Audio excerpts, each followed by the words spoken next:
Assalamualaikum warahmatullahi wabarakatuh.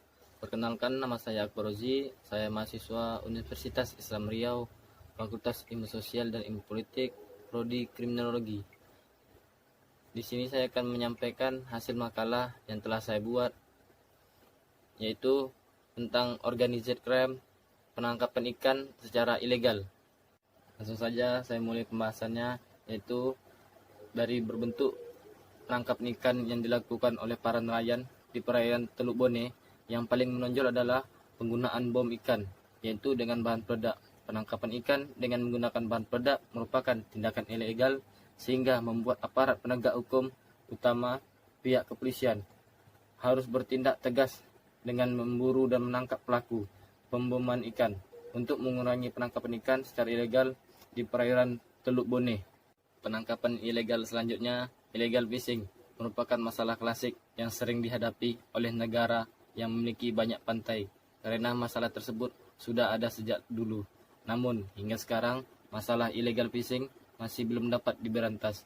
Hal ini dikarenakan untuk mengawasi wilayah laut yang banyak secara bersama. Indonesia merupakan salah satu negara yang memiliki banyak pantai. Mengingat status Indonesia sebagai negara kepulauan, hal ini tentu saja mengakibatkan Indonesia juga terkena masalah illegal fishing.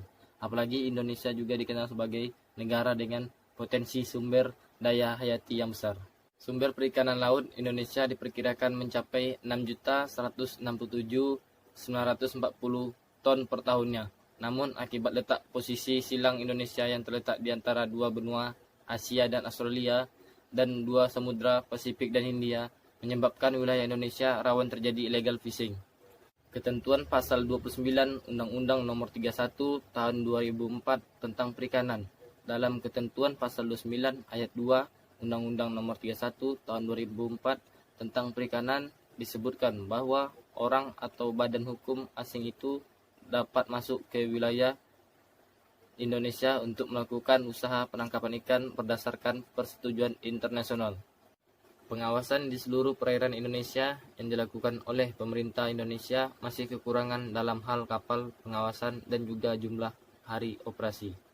Perkembangan dunia secara global akan memberikan dampak bagi kehidupan masyarakat, sehingga dengan majunya perekonomian disertai perkembangan teknologi yang semakin pesat dan sarana yang semakin memadai, juga menimbulkan banyak masalah yang muncul di tengah-tengah masyarakat. Salah satu yang nampak menjadi sorotan terutama perkembangan aktivitas masyarakat termasuk di perairan serta di laut pada umumnya.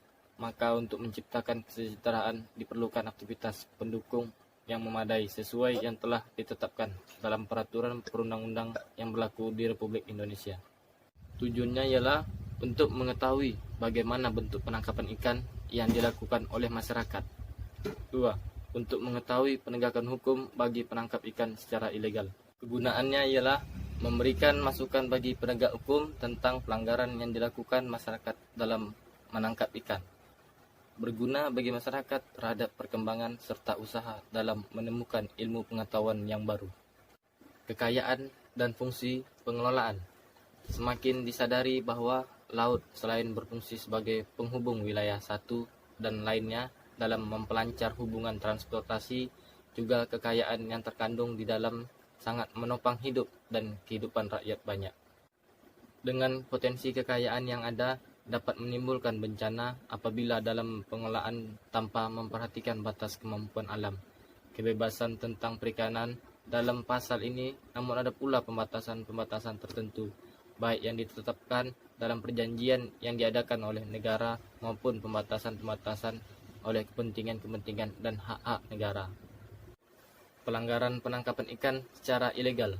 Secara garis besar, sebab-sebab yang dapat menimbulkan terjadi pelanggaran terdiri dari dua faktor, yaitu bersumber dari dalam individu sendiri atau faktor internal, dan faktor yang bersumber dari luar individu atau faktor eksternal. 1. Faktor internal, yaitu faktor yang bersumber dari dalam diri pelaku, seperti perilaku yang menderita kelainan jiwa atau sifat khas tertentu dalam diri pribadinya, misal emosional dan mudah tersinggung akibat rasa rendah diri. 2. Faktor eksternal, yaitu faktor yang bersumber dari luar diri perilaku seperti faktor keluarga, faktor lingkungan, kebijaksanaan, perkotaan, penyalahgunaan obat-obatan dan minuman keras, dan kebutuhan ekonomi yang mendesak, dan lain-lainnya. Kesimpulan dari saya ialah berdasarkan apa yang telah dikemukakan di atas, maka dapat disimpulkan sebagai berikut. Pertama, bahwa jenis-jenis kriminal yang banyak terjadi di perairan Teluk Bone adalah pemboman ikan, pembiusan ikan. Banyak orang melakukan pemboman ikan karena ingin cepat memperoleh ikan tanpa peduli kerugian yang ditimbulkan. 2. Untuk mengurangi penangkapan ikan secara ilegal di perairan Teluk Bone, diharapkan dilakukan patroli secara terus-menerus. Namun, dalam pemberantasan pemboman ikan di perairan Teluk Bone adalah terbatasnya personil kepolisian serta sarana dan prasarana kepolisian yang ada. Dan saran dari saya ialah pihak kepolisian, khususnya kepolisian laut, agar menambah armada dan fasilitas dalam mendukung pengoperasian di laut. Dan untuk menghindari dan mengurangi tindak kriminal, maka sebanyaknya perlu pembinaan dan tidak ada pengaturan untuk kepentingan pribadi. Dengan adanya tindakan serta sanksi yang berat, maka para pelaku tindak akan mengulangi kejahatan yang sama. Sekian makalah dari saya, lebih dan kurang saya mohon maaf. Semoga makalah ini bermanfaat, terutama untuk diri saya sendiri. Assalamualaikum warahmatullahi wabarakatuh.